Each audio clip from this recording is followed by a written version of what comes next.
ଆମର ହିନ୍ଦୀରେ ଗୋଟେ କଥା ଅଛି, शादी का लड्डू जो खाया ଓ ପସ୍ତାୟା, जो नहीं ଖାया ଓ ବି ପସ୍ତାୟା। ତ ଏଇଟା ଯୋଉଟା ଆପଣମାନେ ଦେଖୁଛନ୍ତି ଏଇଟା ହେଉଛି शादी का लड्डू। ମାନେ ସେଇ କହାବତଟା ତ ଥିଲା शादी ବାଲା ଲड्डू ପାଇଁ, ଆଉ ଏଇଟା ହେଉଛି शादीର ଲड्डू ମାନେ ବାହାଘରର ମିଠା। ତ ଯାହାର ମ୍ୟାରେଜକୁ ଯାଇଥିଲୁ ବୋହୂ ଘରୁ ଯୋଉ ମିଠାଟା ଆସେ ଏଇଟା ହେଉଛି ତାଙ୍କର ମିଠାଟା, ଆଉ ସିଏ ଦେଇଥିଲେ। ତ ମିଠାରେ ତ ପୁରା ବକ୍ସ ଭରିକି ଥିଲା।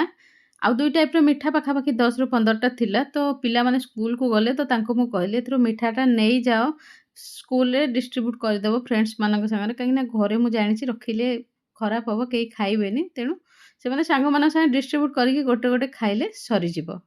ବାକି ଯେଉଁ ନମକିନ୍ କଚୋଡ଼ିଟା ଥିଲା ତା ପାଇଁ ମୁଁ ତିଆରି କରିଛି ଏଇ ଛୋଲେ ରେସିପିଟା, ମାନେ ଗୋଟେ ଚାଟ୍ ପ୍ରିପାରେସନ୍ କରିକି ଖାଇବା ପାଇଁ ତା ସାଙ୍ଗରେ, କାହିଁକିନା ଶୁଖା ତ ସେମିତି ଖାଇବାକୁ ଭଲ ଲାଗିବନି, ସେଥିଲାଗି ଏଇଟାକୁ ଆପଣମାନେ ବ୍ୟାଚଲର୍ସ ଛୋଲେ ରେସିପି କହିପାରିବେ। ଫୁଲ୍ ରେସିପି ପାଇଁ ଛୋଲେ ଆଉ ଚାଟ୍ର ଆପଣମାନେ ତଳେ ରିଲେଟେଡ୍ ଭିଡ଼ିଓ ଯେଉଁଟା ଅଛି ତା ଉପରେ କ୍ଲିକ୍ କରିକି ଆପଣମାନେ ଭିଡ଼ିଓଟାକୁ ଦେଖିପାରିବେ। ପୁରା ଦିନର ବ୍ଲଗ୍ ସାଙ୍ଗରେ ମୁଁ ଆପଣଙ୍କ ସହ ସେୟାର କରୁଛି। ପ୍ରଥମ ଥର ମୋର ଭିଡ଼ିଓ ଦେଖୁଥିଲେ ମୁଁ ଦୀପ୍ତି, ମୁଁ ନୋଏଡା ଏକ୍ସଟେନସନ୍ ଚଲାଉଛି ନିଜର କ୍ଲାଉଡ୍ କିଚେନ୍। ଆପଣମାନଙ୍କର ସମସ୍ତଙ୍କର ଆଜିର ଦିନ ମଙ୍ଗଳମୟ ହେଉ ରହୁଛି। ଜୟ ଜଗନ୍ନାଥ।